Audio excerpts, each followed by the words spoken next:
Hey guys, I am back with another tutorial. This is going to be like a foundation, like a flawless foundation tutorial. First I start off by priming her face with my mattifying Pro Filt'R primer from Fenty Beauty. And I just spread the primer out with my hands, and then I go in with the short kabuki brush and I blend it. I like dab it into her skin just so that I make sure the primer is really seeping into her pores. And primer is just essential because it creates a barrier between your skin and the actual foundation. Next, I am painting the foundation onto her face. I do this because it helps me achieve maximum coverage. Instead of dotting the foundation onto your face, when you paint it on, you're basically covering all the surface area of your face. So when you blend in, all you have to do is literally just blend. Like, you don't have to worry about spreading it out, because when you paint it on, it's already like being dispersed or spread out evenly, and it just creates more of a flawless maximum coverage finish. So if you like full coverage, this is a step that I really recommend that you do.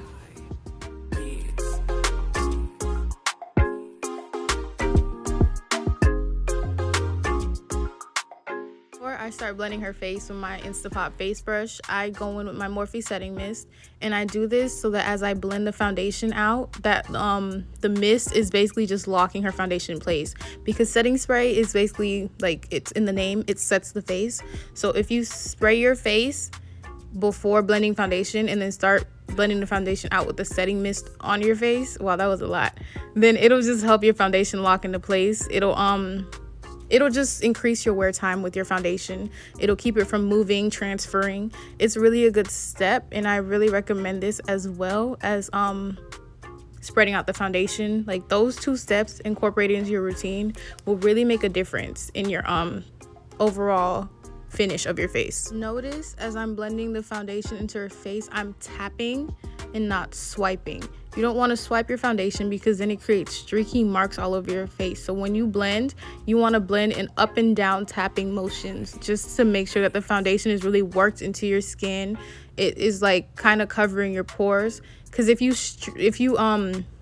swipe, you create streaks, and the streaks like show texture on your skin. Like, it maximizes your pores more, in my opinion.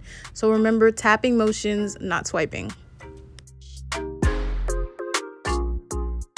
Next, I'm taking my flat concealer brush, and I'm spreading out the concealer under her eyes, and then I go on to put it on the bridge of her nose, her forehead, and her chin. Basically, when highlighting with concealer, you want to highlight everywhere that light naturally hits your face. So the center of your face is always hit by light directly, and then the outer perimeter of your face is where you cast shadows, so that's where you contour. But right now we're focusing on highlighting. And you always want to use a concealer that's 1 to 2 shades lighter, just so you can get that light hitting your face effect. I filmed this tutorial a while back, so I'm really not sure of the colors or the products I was using. I don't know, I was being lazy. I didn't want to edit right away, so this was sitting in my phone for a while, so I really don't know what I'm using. And usually y'all know I'm on it with the products, so forgive me. So initially I laid a concealer that was 1 shade lighter, and then I went back on top under her eyes just to get a brightening effect, and laid a concealer that was like 2 shades lighter. You can see the drastic difference. I don't know if it's that drastic, but I just wanted more of a brightening look under her eye, so I just did that. Now I am contouring her face. In my opinion, when it comes to contouring on deeper skin tones, she's not really that dark, but you know what I mean, like skin tones that are more on the medium to darker side, I like to use warm tone contour, just because I feel like adding warmth back to her face really just makes her face look more sun-kissed, more glowy, than adding a dark cool tone contour. So as I blend the contour out, again, spray it with setting mist, I'm going to explain the difference between warm tone contour and cool tone contour. So when using cool tone contour, that's more to sculpt and chisel. So when people were trying to get that snatch, Naomi Campbell type vibe, they use cool tone contour, because that is really, it casts a shadow and it causes your face to just look more snatched. Warm tone contour, on the other hand, can do the same thing, but it's not as drastic. It more so is for adding color and definition in a way back to the face, more than snatching it and chiseling out the features.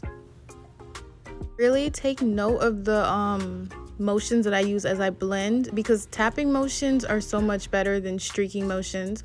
And you notice that I use tapping motions a lot. Now in this clip, I'm blending out her highlight with a brush. Essentially, I only blend out the edges of the highlight with the brush, and then I go back in with my Real Techniques beauty sponge. Excuse me. And then just like that, I mist my sponge with a Mario Badescu lavender facial mist, and then I just go in under her eyes and on the bridge of her nose, because the sponge really gets into the crevices of her face rather than the brush, because the brush is like wider, and it just didn't fit. It doesn't fit in those areas. So I just go back in with the sponge in those areas, and you can see me going back in with her contour just to place some color back where I lost it when I started blending out her highlight.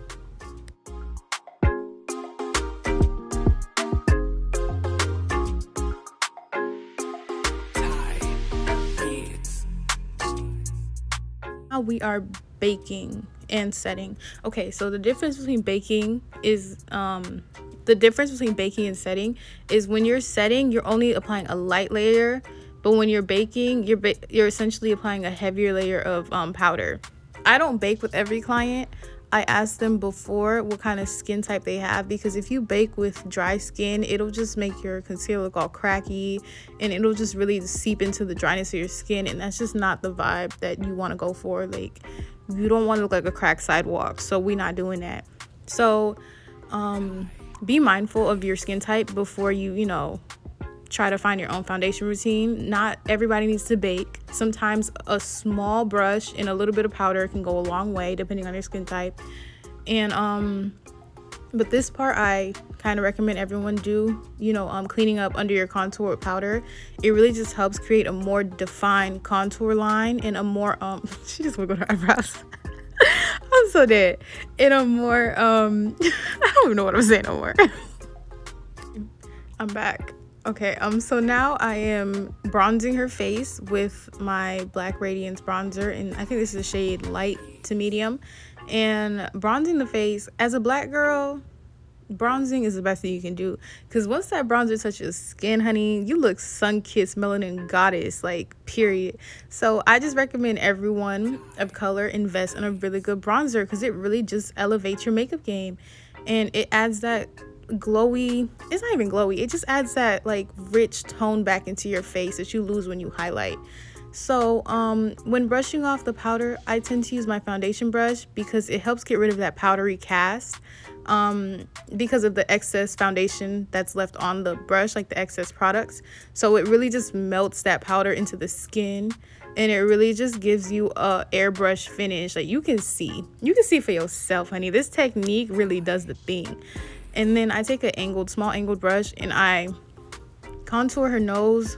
I more so bronze the nose with my the same bronzer I use on her face. And I like doing this because I feel the harsh lines of contour, for me personally, I just don't like it. So I use bronzer, and then I go back in with my foundation brush, and I blend out the lines of the bronzer.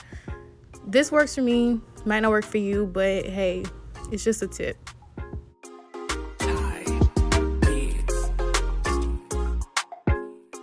I am adding blush onto the apples of her cheek now in an angled motion.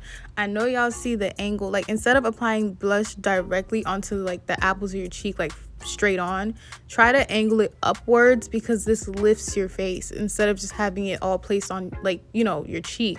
I wish I had an example to show you what not to do, but yeah. And then I blend out the blush with my foundation brush. Y'all just keep going back in with that foundation brush, because it'll really just unify everything and make your face just look buttery and like it's your skin but better.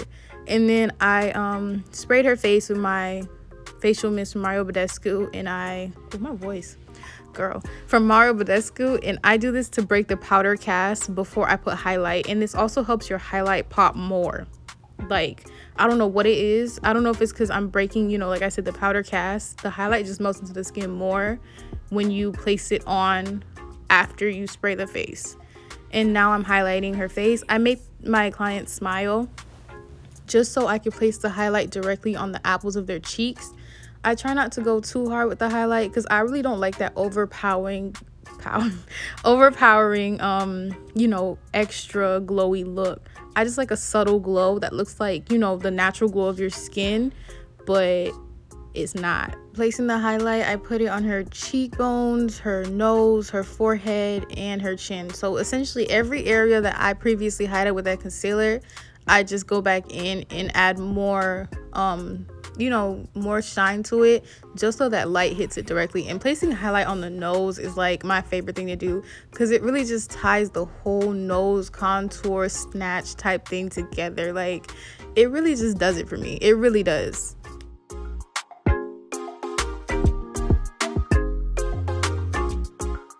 Finally, I set her face with my Morphe Continuous Setting Mist, and that concludes the look. Y'all see this flawless foundation. Y'all get into it. Thank you guys so much for watching. Please don't forget to like, comment, subscribe. Literally leave feedback. I love hearing from you guys. Let me know if I taught y'all something new. Also, let me know some tips I could use, because I'm always up for learning something new. Again, thank you for watching. Bye.